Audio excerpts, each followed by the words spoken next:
komunikasi apa sih yang ada di benak mereka? Oh, itu mah ini Bu yang sudah kita lakukan, atau apa sih ini, bentuk apa sih ya, makhluk apa ini proyek penguatan profil pelajar Pancasila. Oke ya, proyek penguatan profil Pancasila merupakan proyek lintas disiplin ilmu. Masya Allah ya. Nanti saat nanti ya dilaksanakan proyeknya PL5 dan PPRA ini, berbagai disiplin ilmu itu harus muncul ya. Tidak hanya satu saja. Nah, bagaimana caranya ya? Nanti kita akan bicara teknisnya, pemetaannya seperti apa. Nah, disiplin ilmu juga yang berkaitan dengan hal-hal yang kontekstual pada lembaga Bapak dan Ibu ya, tentunya bisa disesuaikan dengan kebutuhan masyarakat sekitar dan permasalahan isu-isu yang ada di lembaga pendidikan Bapak dan Ibu semuanya ya. Kemudian salah satu kekhasan dari proyek lintas disiplin ilmu di madrasah adanya proyek profil pelajar rahmatan lil alamin. Masya Allah ya. Sebagaimana ya Nabi Muhammad SAW juga diutus sebagai rahmatan lil alamin, supaya semuanya damai ya, dengan akhlaknya beliau bagaimana menyampaikan hal-hal baik dan dapat diaplikasikan ya, agar semuanya, tidak hanya manusia ya, seluruh alam ya itu damai ya. Kemudian profil pelajar Pancasila dan profil pelajar rahmatan lil alamin yang selanjutnya disebut dengan profil pelajar. Apa sih tujuannya? Ya, mewujudkan kedamaian tadi dengan rahmatan lil alamin, kebahagiaan dan keselamatan di dunia maupun di akhirat. Masya Allah ya. Itu doa kita semua ya. Robbana atina fid dunya hasanah wa fil akhirati hasanah wa qina azabannar ya. Selamat dunia dan akhirat. Bagaimana caranya kita mendidik ya, mengasuh putra-putri kita ya yang ada di lembaga menjadi insan yang berkarakter. Selanjutnya, kegiatan materi pada hari ini yaitu yang pertama, memahami konsep proyek penguatan profil pelajar di madrasah, khususnya di Raudatul Atfal Istiqlal Jakarta. Mudah-mudahan ya kemarin sudah mendapatkan kaumnya ya, sedikit banyak atau bahkan teman-teman semuanya sudah mempraktekkan nih di sekolahnya masing-masing ya, mudah-mudahan ya. Kemudian yang kedua, memahami dimensi profil pelajar Pancasila dan nilai profil pelajar rahmatan lil alamin. Apalagi sih Bu, ini ada dimensi, ada nilai gitu kan ya. Ya tenang ibu-ibu semuanya, bapak-bapak, para pejuang RA, ini mudah ya dilakukan. Ini sebenarnya sudah kita lakukan sehari-hari ya, khususnya di Raudatul Atfal, Raudatul Atfal di tempat ibu semuanya ya. Kemudian memahami desain pelaksanaan P5 dan PPRA, memahami penyusunan modul proyek, memahami pengolahan dan pengolahan hasil asesmen P5 dan PPRA. Oke, selanjutnya P5 dan PPRA ya merupakan kombinasi yang tidak bisa dipisahkan nih antara P5 dan PPRA. Pelajar Pancasila merupakan pelajar sepanjang hayat ya. Sebagaimana kita juga diwajibkan untuk belajar dari lahir ya, dari buaya sampai ke liang lahat. Nah, diharapkan ya nih pelajar Pancasila juga merupakan pelajar yang sepanjang hayat terus menerus ya. Bahkan kita sudah dewasa saja itu masih terus harus belajar, bergerak. Terlebih para pendidik nih harus memantaskan diri, bagaimana mendidik putra-putri Indonesia ini sesuai dengan zamannya. Kemudian pelajar sepanjang hayat yang berkompeten, berkarakter, berperilaku sesuai dengan nilai-nilai Pancasila sebagai dasar negara kita ya, Masya Allah ya. Kemudian hal yang tidak terpisahkan yaitu pelajar rahmatan lil alamin, ya. Pelajar yang bertakwa, berakhlak mulia, serta beragama secara moderat, ya. Antara jasmani, rohani itu harus sinkron, ya, agar nanti menjadi para penerus bangsa ini yang tangguh, tangguh ruhnya, tangguh juga jasmaninya. Pelajar Pancasila dan pelajar Rahmatan lil Alamin merupakan profil pelajar. Pelajar yang memiliki pola pikir, bersikap, dan berperilaku yang mencerminkan nilai-nilai luhur Pancasila yang universal dan menjunjung tinggi toleransi demi terwujudnya persatuan dan kesatuan bangsa serta perdamaian dunia. Masya Allah ya, tidak hanya di lingkungan dekat, lingkungan rumah, lingkungan tempat tinggal, lingkungan sekolah, tetapi lebih jauh lagi nasional dan lebih jauh lagi perdamaian dunia, ya. Kemudian berpikir kritis, memecahkan masalah, ya, petakognisi, berkomunikasi, berkolaborasi, inovatif dan kreatif. Makanya dituntut nih bagaimana agar pelajar ini bisa expert, ya, di zamannya yang sedang mereka lalui, dan nantinya mereka juga bisa berinovatif dan kreatif. Itu memang yang diharapkan. Munculnya startup baru, ya, dari teman-teman kecil kita nantinya, ya. Bagaimana mereka bisa nantinya menciptakan lapangan kerja, ya. Bagaimana mereka bisa berinovatif agar dirinya menjadi mandiri, ya, terus berkembang, terus berkembang. Coba sekarang kita lihat, ya, perkembangan zaman. Mungkin tahun-tahun 70-an, 80-an, ya, itu masih merasakan dan masih melihat Pak Pos mengantarkan pos itu dari satu rumah ke rumah yang lainnya menggunakan sepeda motor berwarna jingga, itu masih kita rasakan gitu, ya. Tapi sekarang dengan percepatan teknologi, ya, kemudian dengan digitalnya yang luar biasa sekali, itu sudah tergantikan, ya, tergantikan dengan WhatsApp, tergantikan dengan media-media sosial yang lainnya gitu. Nah, jadi memang profil pelajar ini mereka nantinya harus bisa mandiri, bagaimana bisa melangsungkan kehidupannya secara inovatif dan kreatif. Kemudian dirancang untuk menjawab satu pertanyaan besar, yakni peserta didik dengan profil atau kemampuan seperti yang ingin dihasilkan oleh sistem pendidikan Indonesia.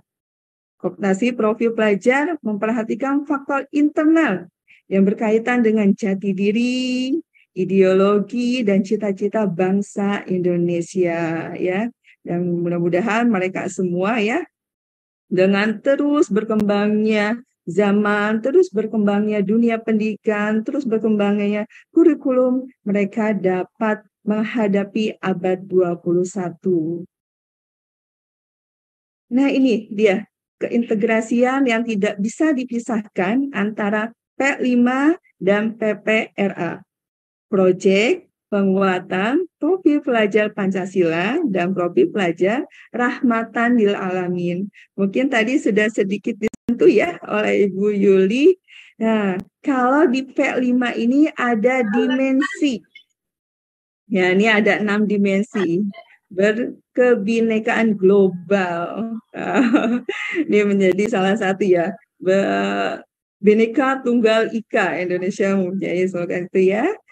Berbeda-beda tetapi satu jua. Ya, kita sadari, ya, bahwa negara Indonesia ini dari Sabang sampai Merauke, ya, terdiri dari berbagai suku-suku, bangsa, ya, budaya, dan lain sebagainya.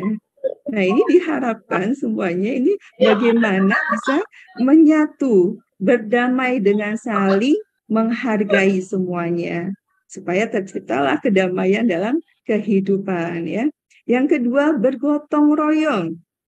ya, saling membantu sama lainnya, menumbuhkan rasa empati, simpati ya dengan lingkungan terkecil ya, lingkungan keluarga, lingkungan yang lebih besar ya, lingkungan rumah, teman bermain, teman sebaya, teman yang lebih tinggi, saling membantu ya.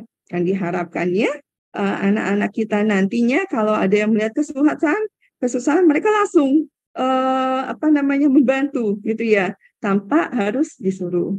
Dengan apa? Ingat lagi, kita sebagai pendidik juga sebagai tauladan ya. Sifat anak adalah dia akan mengatakan apa yang dia dengar ya, dan akan melakukan apa yang dia lihat ya. Kita sebagai orang kedua, guru kedua dari guru pertama yaitu di rumah sebagai orang tua, guru keduanya yaitu Bapak dan Ibu guru sekalian, Guru RA Senusantara ini sebagai tauladan anak-anak ya. Kemudian kreatif. Bagaimana caranya untuk menumbuhkan rasa kreatif? Nah, mudah-mudahan saya harap ini lembaga RA di seluruh Nusantara ini sudah tidak berpacu pada LK ya. Ya, lembar kerja sebenarnya bukan tidak boleh atau tidak baik, tetapi memang disarankan untuk lebih memberikan fasilitas yang lebih mengeksplorkan dari perkembangan anak, baik jasmaninya, kemudian rohaninya, kemudian fine motornya, bagaimana dia berpikir kritis seperti itu ya. Jadi hal-hal yang menumbuhkan kreativitas dan yang bisa menstimulasi perkembangan anak seperti itu ya. Kemudian bernalar kritis ya. Jadi bagaimana nih caranya supaya anak-anak tingkatan RA ini saat melihat sesuatu, dia mempunyai analisis dengan cara apa? Ya kita ketahuinya mungkin bisa dengan bertanya, oh Ibu Guru itu kenapa ya? Kok bentuknya seperti ini? Nah, Bapak dan Ibu juga bisa memberikan pemantik pertanyaan. Wah, menurutmu bagaimana? Kenapa ya? Yuk kita cari tahu. Misalnya dengan misalnya ada ikan. Ikan, wah coba lihat ikannya, yuk kita pegang, bagaimana teksturnya. Wah ternyata ini ada bentuknya yang licin-licin. Wah kita cari tahu yuk, kita sharing information di Google ya, di searching ya di berbagai media itu bisa juga. Kalau misalnya ibu guru tidak tahu, ini apa ya? Ibu guru juga belum tahu, yuk kita sama-sama ya untuk mencari informasi di internet. Wah, kita cari ya, kita ketik yuk sama-sama yuk. Misalnya bagian-bagian tubuh ikan. Nah, itu nanti akan keluar gitu ya. Dan kalau misalnya Bapak dan Ibu dia tidak tahu, Bu, ini apa ya, Bu ya? Oh, Ibu tahu, padahal itu bukan jawabannya. Kalau tidak tahu, baiknya kita jujur pada anak. Oh iya, Ibu nih belum tahu nih yang ini. Yuk kita cari sama-sama. Apakah di buku? Boleh. Apakah di internet juga boleh. Dan sekarang itu kan sudah banyak ya e-book ya. Nanti Bapak Ibu bisa searching saja. Kemudian mandiri. Ya, menjadikan anak-anak ini ya kalau di tingkatan di tingkatan PAUD ini ya, pendidikan anak usia dini, bagaimana dia bisa mandiri memenuhi kebutuhannya, misalnya ke toileting ya sudah tidak dibantu, kemudian bisa makan sendiri, bisa memakai baju sendiri. Nah, nantinya kalau pembiasaan-pembiasaan itu dilakukan, dia akan terbiasa untuk ketingkatan selanjutnya. Contohnya, saat anak memakai baju sendiri, memilih baju ya, atau memilih mainan yang akan dia mainkan. Nah, Bu, aku mau main ini. ya silakan, ya, boleh dimainkan gitu. Tapi nah, kalau misalnya ada hal yang perlu kita diskusikan, itu diskusikan dulu. Misalnya bendanya itu uh, ada tajamnya. Wah, Bu Guru lihat dulu ya. Coba kita sama-sama. Oh, ternyata di sini ada sisi yang tajamnya. Nah, tajam. Kalau misalnya teman-teman terkena tubuhnya, ini akan eh, menggores di tubuh teman-teman. Jadi sebaiknya bagaimana kalau menggunakan alat ini? Oh, hati-hati Bu, gitu seperti itu. Nah, saat dia memilih, itu dia sedang ada ketertarikan, ya, memilih, kemudian dia putuskan untuk dimainkan. Ini merupakan nanti salah satunya ke depannya dia akan kalau ada masalah dia sudah terbiasa. Oh ya, kalau ada masalah eh, sesuatu dia bisa memutuskan apa yang harus aku lakukan. Kemudian beriman, bertakwa kepada Tuhan yang Maha Esa. Itu yang pertama ya sebenarnya. Oke, baik. Kemudian untuk nilai pelajar rahmatan lil alamin. Ya, ingat tadi profil pelajar Pancasila itu dimensi. Ya, kalau pelajar rahmatan itu nilai-nilainya. Ya, nilai-nilainya ada ta'adub, ya, kedua, kemudian ada tasawuf, ya ta'azul, dan lebih jelasnya nanti kita lihat ya. Ini dimensi-dimensinya tadi, ya dimensi, sebentar agak tertutup, saya pindahkan dulu. Ya, dimensi P5-nya ya, beriman, bertakwa kepada Tuhan yang Maha Esa ya. Diharapkannya nanti anak-anak ini mempunyai akhlak yang beragama, akhlak pribadi, akhlak kepada manusia, dan akhlak kepada alam serta akhlak bernegara. Masya Allah, coba bayangkan ya, para pejuang RA, jika anak-anak kita ini sudah mempunyai akhlak dari segi agama, kemudian pribadinya, kemudian akhlak kepada sesama manusia, alam, dan bernegara. Ini dunia ini seperti surga sepertinya ya. Masya Allah, luar biasa sekali. Kemudian dimensi kebinekaan global, ya, menghargai tadi satu budaya yang kita sudah ketahui ya, bahwa Indonesia itu memiliki berbagai suku, budaya, dan bangsa. Ini sedikit tadi sudah ya, ini bekerja sama. Kemudian nilai-nilai keadaban atau ta'adub. Insya Allah. Nih, bentar, agak sedikit tertutup. Menjunjung tinggi akhlak mulia, karakter, identitas, ya, dan integritas. Ya. Ya, mudah-mudahan ya dengan terus kita sebagai pendidik memantaskan diri bagaimana mengajarkan anak-anak yang berada di eh, apa generasi Z ya.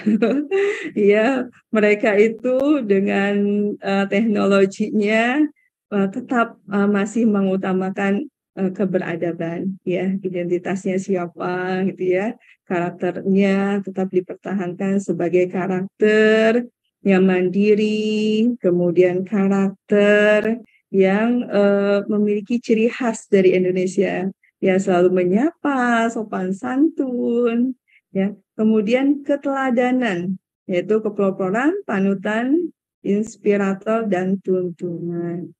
Kemudian kewarganegaraan dan kebangsaan, muwatonah, yaitu sikap menerima keberadaan negara, mematuhi hukum negara, melestarikan budaya Indonesia yang Masya Allah ya. Indonesia memiliki beragam macam budaya ini, dari pulau-pulau yang besar itu ya, kemudian di sana berbagai macam budaya itu ada di Indonesia. Kemudian mengambil jalan tengah tasawuf, yaitu pemahaman dan pengalaman beragama yang tidak berlebih-lebihan dan juga tidak abai terhadap ajaran agamanya. Jadi memandang sesuatu yang kok seperti itu ya, nah itu tidak berlebihan karena setiap sesuatunya itu pasti mempunyai tujuan. dia mempunyai prinsipal, ya. Kenapa dilakukan seperti itu? Gitu ya. Kemudian harus berimbang, yaitu pemahaman dan pengalaman agama secara berimbang, yang seimbang, yang meliputi semua aspek kehidupan, baik duniawi maupun ukhrawi. Kemudian lurus dan tegas, ya, iktidal, yaitu menempatkan sesuatu pada tempatnya dan melaksanakan hak dan memenuhi kewajiban secara proporsional. Ya, ini adil ya, ya meletakkan sesuatu pada tempatnya. Ya, kalau misalnya kita letakkan nih telur di atas benda yang tinggi, kemudian itu kecil. Nah, apa yang terjadi? Nah, telur itu akan pecah dan akan berantakan. Nah, sama seperti kehidupan juga. Kita harus bisa menempatkan sesuatu pada tempatnya. Di mana kita harus berbicara, ya, bagaimana supaya pembicaraan kita itu tidak memantik hal-hal yang tidak diinginkan. Kemudian antara hak dan kewajiban harus sama. Apa yang kita tuntut, apa yang kita ingin peroleh, nah itu harus seimbang dengan kewajibannya. Ya, apa yang sudah kita lakukan, yaitu harus seimbang dengan apa yang kita dapatkan. Kemudian kesetaraan, yaitu persamaan, tidak diskriminatif kepada yang lain disebabkan perbedaan keyakinan, tradisi, dan asal-usul seseorang. Ya, jadi Allah saja menciptakan manusia itu sama, ya, sama semuanya, ya. Yang membedakan adalah ketakwaannya. Kemudian dan perbedaan keyakinan ini jangan dijadikan suatu pemicu, ya, pergeseran, ya, atau yang lainnya sehingga menimbulkan kehidupan yang tidak damai, ya. Yang kita inginkan adalah kehidupan yang damai. Karena itu ya bersosialisasi, kita juga bisa kenalkan pada anak-anak usia dini, ya, tentang kalau Indonesia, kalau orang Islam itu ibadahnya di masjid. Nah, ternyata di Indonesia itu agamanya tidak hanya Islam saja, tetapi ada yang Kristen, ada Buddha, ada Hindu, ada kepercayaan, dan mereka juga mempunyai tempat-tempat ibadah. Nah, itu bisa kita masukkan bagaimana adab, ya, kesetaraan ini supaya tidak terjadi hal-hal yang tidak diinginkan, ya. Bagaimana terhadap apa yang kita lakukan, ya, untuk tempat ibadah yang lainnya. Kemudian bermusyawarah, ya, syura, ya, setiap persoalan diselesaikan dengan jalan musyawarah. Dan kemudian toleransi, tasamuh, yang mengakui dan menghormati perbedaan baik dalam aspek keagamaan maupun berbagai aspek kehidupan, ya. Jadi hablum minallahnya bagus, hablum minannasnya bagus. Nah, insya Allah akan tercapai kedamaian tadi, ya. Memang salah satunya itu tujuannya kita hidup damai di dunia dan di akhirat. Jadi kita hidup selamat dunia dan akhirat. Kemudian dinamis dan inovatif, tatawur wa ibtikar, yaitu selalu terbuka untuk melakukan perubahan-perubahan. Jangan takut Bapak Ibu semuanya untuk melakukan perubahan, ya. Jangan takut untuk keluar dari zona aman, ya. Kita terus, karena apalagi di bidang pendidikan ini terus dinamis, terus berubah, ya. Dan kalau kita tidak merubah, ya, kita tidak bisa mengikuti zaman, tentunya dengan filter yang sudah kita ada dalam diri, itu nantinya kita melakukan pendidikan pada anak. Kemudian pakai masih metode-metode yang lama, kemudian cara yang lama. Nah, itu bagaimana nanti anak-anak kita 10 tahun ke depan, 20 tahun ke depan, ini menghadapi dunia-dunia yang lebih luas lagi, menghadapi teknologi, menghadapi dunia usaha yang penuh dengan tantangan juga. Jadi memang dibutuhkannya nih, sebenarnya ini semuanya sudah ada di dalam Al-Quran. Dan Allah sudah ingatkan kepada kita juga untuk saling bertoleransi, untuk saling bermusyawarah, untuk terus berinovatif. Afala tatafakkarun, apakah kamu tidak berpikir?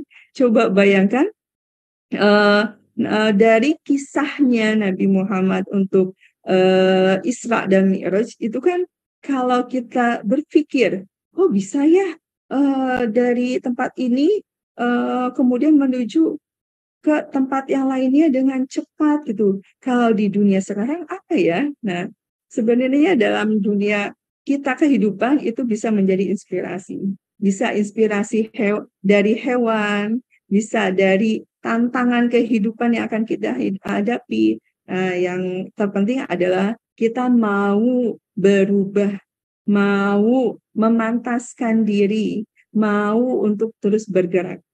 Kalau kita mau bergerak satu langkah saja, insya Allah tujuan itu sudah ada di depan. Walaupun nih misalnya lama gitu ya melangkahnya, tetap nanti tujuan juga akan sampai.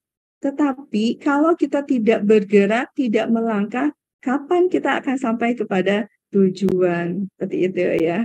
Oke, baik. Sebelum dilanjutkan, mau menyapa dulu nih Bu Yuli Hatun ya. Bagaimana nih? Masih Iya semangat nih Bun, teman-teman udah RA? Bunda Zatiah nih kayaknya teman-teman kita kasih ini dulu ya, ada jeda gitu ya, sambil Oke, ya sambil baik ya. masih ini yang tadi Bunda Zatiah udah sampaikan nih teman-teman. Bunda Zatiah mungkin untuk itu di stop dulu ya, biar nanti kalau ada komunikasi teman-teman bisa tampak begitu ya. Nanti bisa ditampilkan lagi begitu. Oke, baik. Oke ya, kita akan Mungkin untuk komunikasinya, iya betul, ini kita saya akan ajak mau diskusi nih. bertanya dulu, Boleh, ya, boleh. bertanya dulu kepada para peserta. Bagaimana sih untuk mencapai P5 ya PPRA ini proyeknya? Mengapa menggunakan proyek itu? Mungkin Bu Yuli ya, kita Betul. apa beri kesempatan pada teman-teman pejuang RA, mengapa pembelajaran harus menggunakan proyek? Oke. Bentar. Ya, kenapa menggunakan proyek? Nah, proyek ini ya memberikan kesempatan lebih banyak lagi kepada anak-anak didik kita ya untuk eksplorasi, untuk memberikan pengalaman yang baru kepada anak-anak ya. Coba bayangkan Ibu kalau misalnya kita ngajarnya gitu ya. Ayo anak-anak buka bukunya ya, halaman 3. Nah, kerjakan ya selama 30 menit. Nah, itu hanya berinteraksi antara spidol, kertas, kemudian hanya pensil saja. Wah, ini lurus ya, menulisnya sesuai dengan titik-titik. Nah, simulasi geraknya tidak terstimulasi. Kemudian problem solving-nya tidak terstimulasi. Anak-anak hanya mengikuti titik-titiknya saja. Tetapi kalau misalnya pembelajaran menggunakan media yang project, yang dapat menstimulasi menggunakan alat pembelajaran yang edukatif, itu seluruh panca indera anak-anak itu terstimulasi. Contohnya saja, anak-anak misalnya diberikan gambar ikan. Nah, kalau misalnya anak-anak nanti gunting ya, tempel gitu. Ya, terus di bawahnya ibu guru sudah kasih titik-titik nih, tulisan ikan, nanti ikuti ya gitu. Nah, anak-anak tidak bisa merasakan. Tapi saat kita mengenalkan ikan, itu di bawah ikannya, wah, ibu guru punya ikan nih. Atau sebelumnya, sebelum misalnya pembelajaran mengenalkan ikan ini sudah dibahas 1 hari sebelumnya. Ya, berdasarkan diskusi gitu. Oh, besok kita mau mengenalkan apa gitu ya. Mungkin ada temannya yang membawa sarapan ikan. Wah, ikan ya. Ikan mengandung apa gitu kan.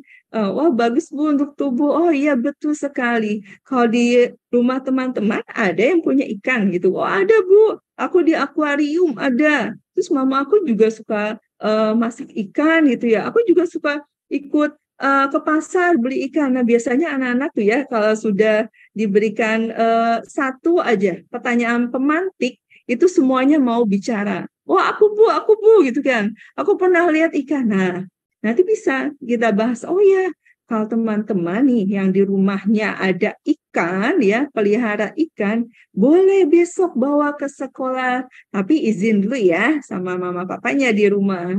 Nah, saat mereka membawa benda nyata, nah itu eksplornya lebih banyak lagi ya. Mereka pegang teksturnya, kemudian kalau misalnya ikannya mati, bisa juga nanti ada ikannya mati misalnya. Wah, Bu, ada anak yang penasaran. Kira-kira di dalam perut ikan ada apa sih, Bu? Nah, itu bisa dilakukan misalnya kita bedah ya, dibelah itu. Oh, ternyata ini nih yang namanya insang, tempat mereka bernafas. Kalau manusia itu kan di paru-paru. Nah, itu bisa dibahas lebih detail lagi. Nah, satu ikan saja itu bisa berapa kali pertemuan yang bisa dibahas, bisa berapa kali apa namanya banyak stimulasi yang kita bisa lakukan. Nah, setelah mereka melihat ikan, ya pegang, nah itu bisa di recalling apa yang kamu dapat. Oh ya Bu, tadi aku apa namanya pegang ikannya licin-licin, terus ekornya gerak-gerak Bu. Nah itu bisa dituangkan. Oh ya teman-teman boleh kok untuk melukiskan atau menggambarkan tadi teman-teman ikannya bagaimana. Kemudian nanti boleh juga dikreasikan makanan ikan dan sebagainya. Nah, dengan proyek juga peserta didik memiliki kesempatan untuk mempelajari tema-tema atau isu penting ya, seperti perubahan iklim, anti radikalisme, kesehatan mental, budaya, wirausaha, teknologi, dan kehidupan berdemokrasi. Bu, ini kan anak RA ya, memang tahu teknologi, memang tahu kewirausahaan. Nah, ini sebenarnya sudah bisa kita kenalkan ya, misalnya dengan membuat proyek penggalangan dana. Wah, ternyata ya di sekitar sekolah kita ada nih yayasan yang tempat singgah misalnya untuk anak-anak yang memang membutuhkan pengobatan ya. Misalnya dari daerah ya karena dia sakitnya cukup parah, nah butuh pengobatan di Jakarta misalnya. Nah, itu kebetulan sekolahnya misalnya dekat dengan rumah singgah ini.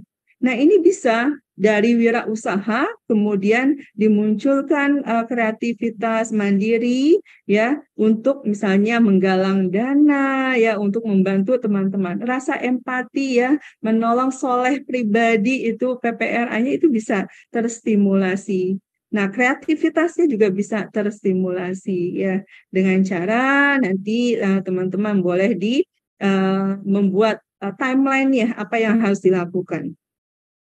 Dan proyek ini juga menjadi sarana yang optimal dalam mendorong peserta didik menjadi pelajar sepanjang hayat yang kompeten, berkarakter, dan berperilaku sesuai dengan nilai-nilai Pancasila dan Islam. Rahmatan lil alamin ya. Mereka menjadi tertarik untuk belajar. Mereka menjadi semangat untuk mengetahui hal-hal baru lagi. Tapi kuncinya kita sebagai pendidik harus juga memantaskan ya. Sebelum mengajar misalnya harus sharing information ya. Sekarang itu Bu, tidak ada kata yang saya nggak tahu gimana caranya gitu kan ya. Nah, itu bisa sharing information dari mana saja. Ya, kita kenal ya, Mbah Google ya.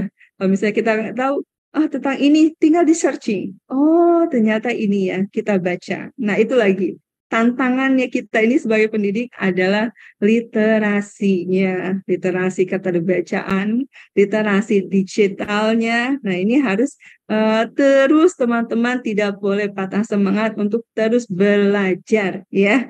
Belajar untuk mengetahui, belajar untuk membuka wawasan. Memang kita sadari ya, Indonesia ini masih dalam kategori yang rendah dalam literasinya.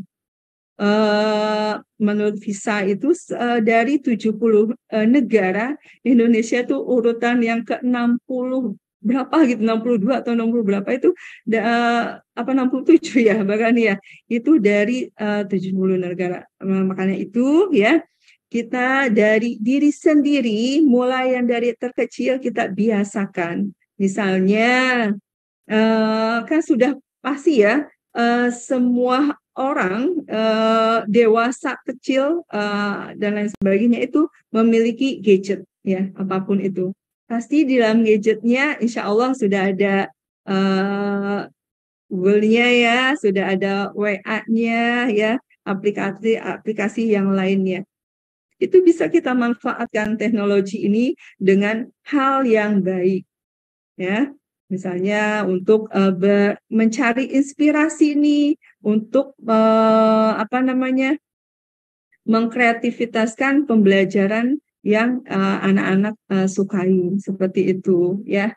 Eh, kita juga bisa melatih diri untuk terus menambah wawasan dengan literasi, ya. Daya baca, kita memang suka membaca ya, baca WhatsApp gitu ya.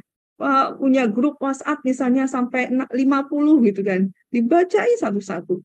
Literasi juga gitu ya. Tapi kalau misalnya ada hal yang sudah panjang, langsung skip gitu kan ya. Nah itu daya bacanya yang harus kita terus optimalkan supaya bisa membaca itu banyak gitu kan ya, sedikit-sedikit gitu kan, dari hal yang sedikit nanti lama-lama kalau sudah rutin kan jadi terbiasa. Sama halnya anak juga, kalau sering melihat ibu gurunya itu cari referensi, membaca buku gitu ya, dengan guru yang luas wawasan, insya Allah nanti juga akan bisa memantik hal-hal yang lebih luas juga kepada peserta didiknya. Itu ya. Dan insya Allah nih teman-teman pejuang RA juga sudah tidak asing lagi dengan proyek-proyek yang ada di lingkungan. Itu ya. Kemudian pelaksanaan proyek penguatan profil pelajar Pancasila dan rahmatan lil alamin.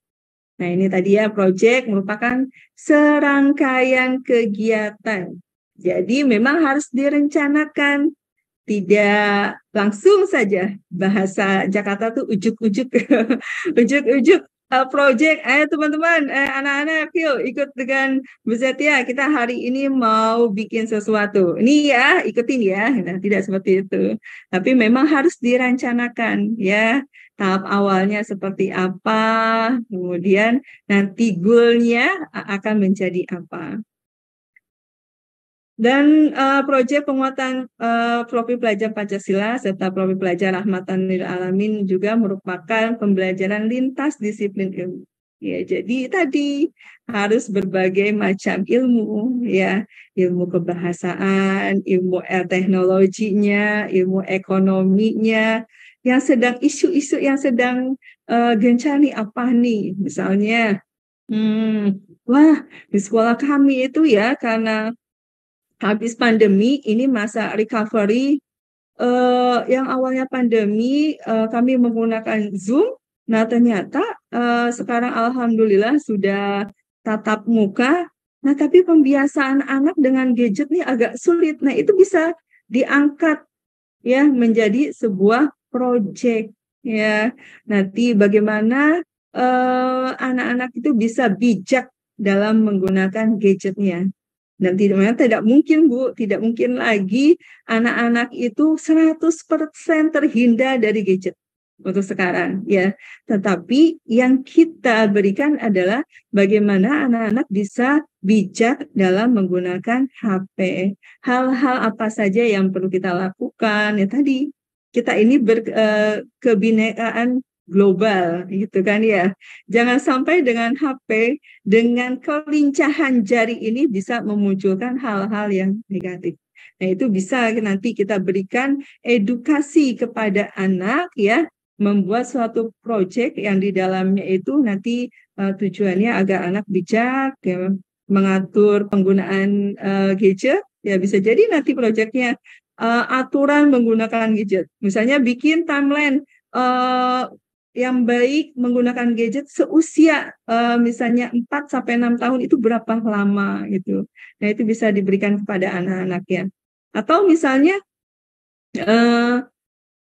Bapak dan Ibu lembaganya berada di pegunungan, ya tentunya akan berbeda dengan lembaga yang berada di pesisir. Tentunya lagi juga akan berbeda dengan lembaga yang berada di tengah pusat kota gitu. ATM boleh, ATM memang sangat perlu, tetapi untuk copy paste itu yang perlu kita hindari gitu ya. Oh, apa namanya di Jakarta mengenalkan tema tentang Monas. Tentunya hal ini Monas ini menjadi jauh ya kalau kita kenalkan misalnya di Papua gitu kan ya. Kita eksplornya untuk Monas juga cukup jauh, tetapi bisa kita kenalkan ya misalnya ikon dari Papua apa gitu. Nah, itu untuk memberikan wawasan juga kepada anak-anak, bisa juga untuk mengenalkan tadi oh ikon dari misalnya Papua ini, oh ternyata di daerah-daerah yang lain ya punya juga ikon-ikon yang lainnya seperti itu. Nah, itu sebagai gambaran aja gitu ya. Tapi yang terpenting adalah ATM boleh, tetapi copy paste yang perlu kita hindari. Dan bahkan juga untuk sharing information atau mencari informasi ya sangat perlu kita untuk ATM ya dengan disesuaikan kebutuhan, disesuaikan dengan permasalahan yang ada di lembaga Bapak Ibu. Nah, untuk pelaksanaan proyek ini merupakan kegiatan kokurikuler, juga dapat diintegrasikan dalam intrakurikuler ataupun ekstrakurikuler. Bertujuan menguatkan karakter profil pelajar Pancasila dan profil pelajar rahmatan lil alamin. Jadi ya teman-teman pejuang RA yang ada di Nusantara, P5 dan PPRA ini sangat-sangat fleksibel ya. Boleh di co-kurikuler, boleh di intra ataupun di ekstra. Nah, bedanya apa sih Bu? Intra, dan ekstra. Nah, kalau misalnya kita membuat perencanaan, ya, atau nanti ada slide yang selanjutnya kita bahas lebih jauh lagi ya. Kemudian dilakukan secara fleksibel dari segi muatan, kegiatan, dan waktu pelaksanaan. Jangan sampai proyek ini menjadi beban teman-teman semuanya. Insya Allah tadi ya beberapa testimoni kita sudah lakukan Bu. Yes, good ya. Kita memang sudah melakukan semuanya gitu ya. Nanti tinggal apa namanya kerapihannya, kemudian keterbaruannya apa yang harus kita lakukan ya, tinggal diisi lagi kerapihannya. Kemudian satuan pendidikan dapat bersinergi dengan masyarakat, dunia kerja untuk merancang dan menyelenggarakan proyek penguatan profil pelajar Pancasila dan profil pelajar rahmatan lil alamin. Dan proyek ini karena sudah rapi ya, sudah direncanakan, kemudian sudah ada fasilitatornya. Nah, insya Allah proyeknya nanti akan runtun. Ya, pertama apa dulu yang harus dilakukan, kemudian kedua apa, sampai pada goalnya jadinya nanti mau seperti apa, gitu ya.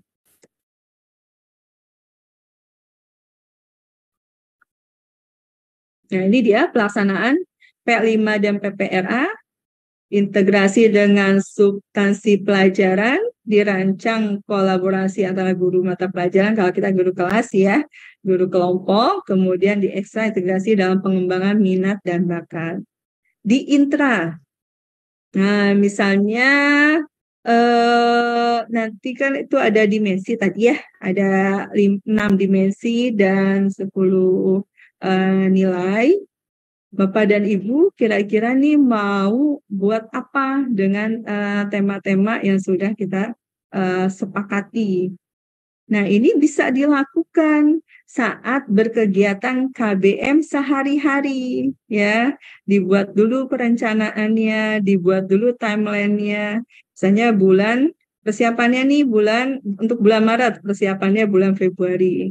Ya, akan diberikan misalnya persepsinya nanti apa namanya setelah kegiatan pembiasaan, ya. Kemudian bisa juga itu merancang dari KBM sehari-hari, kemudian dimasukkan nilai-nilai dan dimensi dari P5 dan PPRA-nya dimasukkan dalam sehari-hari kita pembelajaran, gitu ya. Kemudian kalau kurikuler ini, misalnya teman-teman mau mengkhususkan ya proyek ini, misalnya 1 pekankah atau 2 pekankah, ya secara khusus ya, hari pertama apa, kedua, ketiga apa, nanti sampai goalnya seperti itu. Kemudian ekstrakurikuler ini kalau di lembaga Bapak Ibu ini mempunyai kegiatan di luar kegiatan intra, di luar kegiatan sehari-hari. Ya, misalnya jam belajarnya Bapak Ibu ini, hari belajarnya dari hari Senin sampai hari Jumat misalnya. Jam 8 sampai jam 11. Nah, kemudian ada ekstrakurikulernya. Ya, oh ternyata ada lembaga yang memang ekstranya itu di hari Sabtu. Kemudian ada lembaga yang ekstranya itu di hari KBM, tetapi di luar jam KBM. Nah, tadi jam belajarnya jam 8 sampai jam 11. Nah, kemudian ekstranya itu jam 11 sampai jam 12. Nah, itu bisa diintegrasikan dalam kegiatan ekstrakurikulernya P5 dan PPRA-nya. Jadi fleksibel ya, para pejuang era ini. Proyek bisa dilakukan terintegrasi dengan pembelajaran sehari-hari ya di intrakurikuler. Kemudian proyek bisa dilakukan secara kekhususan ya di hari-hari tertentu ya atau pekan tertentu. Kemudian proyek juga bisa dilakukan di luar jam pelajaran dan di luar hari belajar anak, seperti itu ya. Nah, pada prinsipnya untuk P5 dan PPRA ini yang pertama holistik ya, menyeluruh yang tadi menstimulasi berbagai aspek perkembangan anak, kemudian kontekstual ya, jangan sampai daerah ini budayanya budaya misalnya Jakarta, kemudian atau misalnya isu yang sedang berkembangnya misalnya banjir. Nah, kemudian yang diangkat itu kekeringan, itu kan tidak kontekstual ya. Jadi saat isu yang sedang berkembang itu apa, itu yang diangkat. Kemudian berpusat pada peserta didik ya. Guru sudah merancang nanti bagaimana mentransfer atau peserta didik ini eksplor dalam kegiatan proyeknya. Dia yang menemukan, kemudian dia yang mencari solusinya, dan guru sebagai fasilitatornya. Kemudian eksploratif tadi ya, berbagai cara ya bisa dieksplor dengan berbagai macam kegiatan ya, dengan tangan, dengan kaki, dengan tubuhnya, itu anak-anak bisa bergerak. Kemudian kebersamaan, keberagaman, kemandirian, kebermanfaatan, dan religiusitas ya sebagai ciri khas ya dari P5 PPRA ya. Untuk religiusnya apa? Misalnya sebelum proyek baca doa dulu, atau misalnya ingin membuat proyek dari hadis Nabi. Bisa jadi ya, misalnya tentang wah nih isunya nih anak-anak belum terbiasa membuang sampah gitu pada tempatnya. Buang sampah sih terbiasa gitu, tapi pada tempatnya yang belum terbiasa. Nah, ini bisa kita mau angkat misalnya hadis atau huruf syatrul iman misalnya.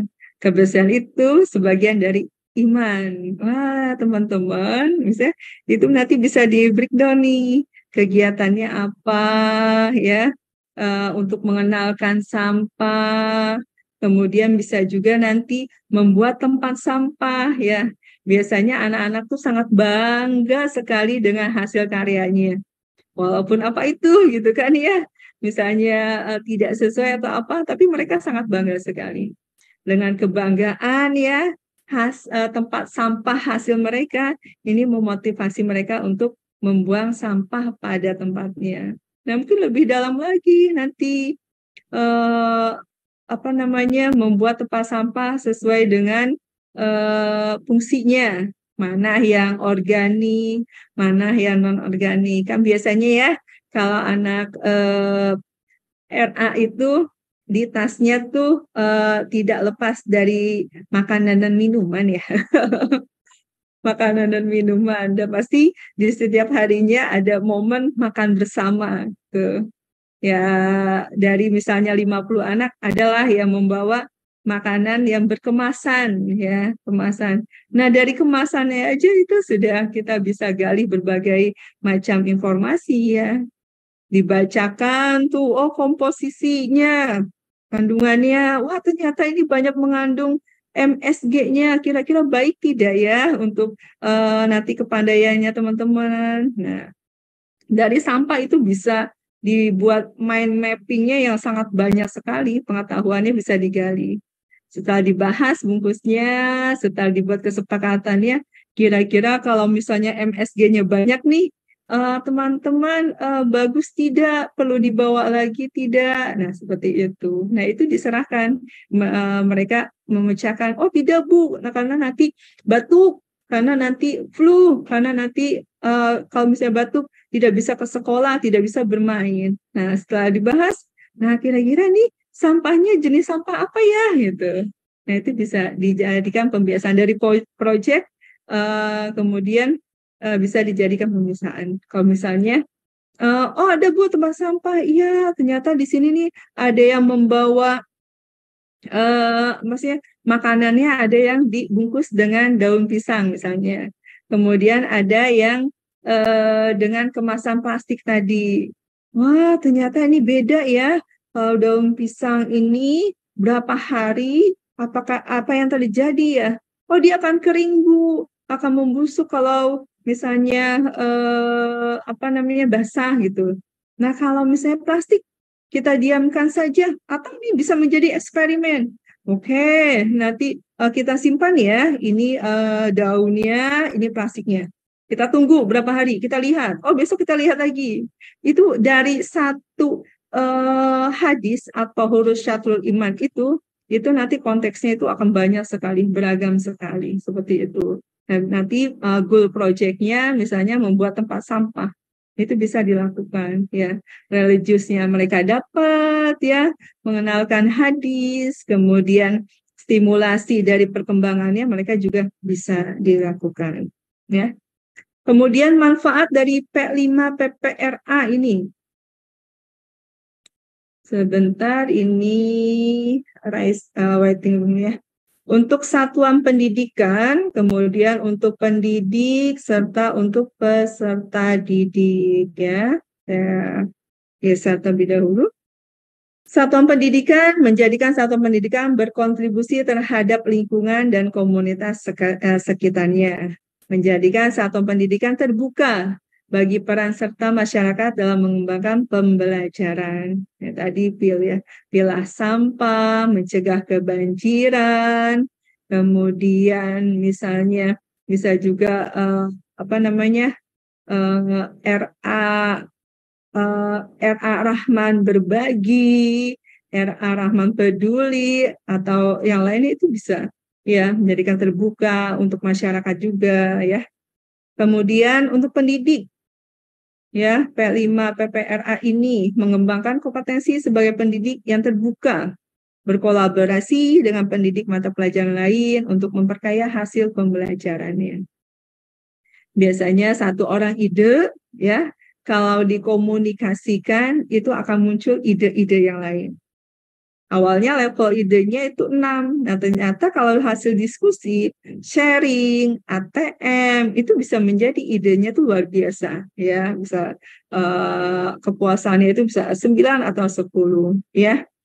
Nah, mengembangkan kompetensi tadi, ya, sebagai pendidik, sudah seharusnya kita memantaskan diri, ya. Kita bisa refleksi. Saya ini sudah pantas belum ya mendidik anak-anak di zaman sekarang ini? Sudah pantaskah saya cara mengajarnya? Nah, refleksi dulu. Ya, dia ibda binafsi, ya, lihat pada diri sendiri. Ya, kalau misalnya saya belum pantas, oh ya, saya belum tahu nih hal-hal yang seperti ini, ya. Oh, saya perlu pendalaman ini. Nah, itu harus terus membuka diri, ya, untuk mendalami hal-hal yang memang kita perlu dalami, seperti itu ya. Ya, jadi bismillah, yuk sama-sama kita memantaskan diri untuk menjadi pendidik anak-anak di zaman teknologi ini. Memantaskan diri ya untuk memperluas literasi, memantaskan diri untuk terbuka dengan hal-hal yang baru. Ya, jadi ya untuk mindsetnya saya tidak bisa. Wah, kalau sudah keluar tidak bisa, saya repot gitu kan ya. Di rumah anak menunggu, suami menunggu juga gitu. Nah, itu kalau sudah dibentengi, susah dibentengi kata-kata negatif, susah, tidak bisa, repot ya. Nanti juga di SD juga yang dibutuhkan di MI-nya itu untuk calistung gitu ya. Nah, standar aja lah anak-anak luar RA bisa nulis, bisa berhitung, dia sudah oke gitu. Kalau sudah dibatasi itu, otomatis tubuh kita juga meresponnya seperti itu. Jadi malas untuk membuka informasi. Jadi otaknya itu ya, kalau kita bicara teori otak, itu kan ada tiga bagian ya, batang otak, korteks, dan limbik. Ya, kalau sudah di batang otak nih, udah kata tidak bisa, ya respons tubuhnya juga nanti akan menginput tidak bisa. Ya, kalau sudah otak dibatasi, itu resonansinya juga nanti tubuhnya itu akan mendukung itu. Tapi yuk sama-sama kita perbaiki mindset-nya dengan kata yang positif. Saya bisa, saya harus bergerak, ya seperti itu. Insya Allah dengan pembiasaan saya bisa. Tapi jangan dibicarain, ya, tidak hanya dizikirkan gitu ya. Saya bisa, tapi tidak ada action, itu sama aja. Harus dibarengi, ya niat dibarengi dengan actionnya, dengan pelaksanaannya. Saya bisa nih, gitu kan ya, karena saya literasinya, keterbacaannya kurang. Wah, berarti saya harus membuat jadwal nih, membaca dari jurnal, dari makalah, dari e-book atau dari mana saja, ya, 5 baris dulu. Hari ini misalnya 5 baris. Ya, 5 baris paling berapa menit ya, atau berapa detik kita mengembangkan potensi sebagai pendidik yang terbuka, berkolaborasi. Nah, itu dibaca ya 5 baris. Nah, 1 pekan 5 baris. Terus 2 pekan itu 10 baris ya, bertambah terus ya. Nah, yang penting timeline-nya jelas dan niatnya juga harus kuat ya. Niat kuat keluar dari zona aman, niat kuat untuk bisa menyesuaikan diri, niat kuat untuk maju ya. Kemudian manfaat dari P5 PPRA ini untuk peserta didik apa? Memberi ruang peserta didik mengembangkan potensinya, ya, kompetensi dan memperkuat karakter dan profil pelajar ya. Ya, tadi profil pelajar Pancasila dan profil pelajar Rahmatan lil Alamin. Memberi pengalaman nyata untuk membentuk kepedulian terhadap lingkungan dan komunitas sekitarnya.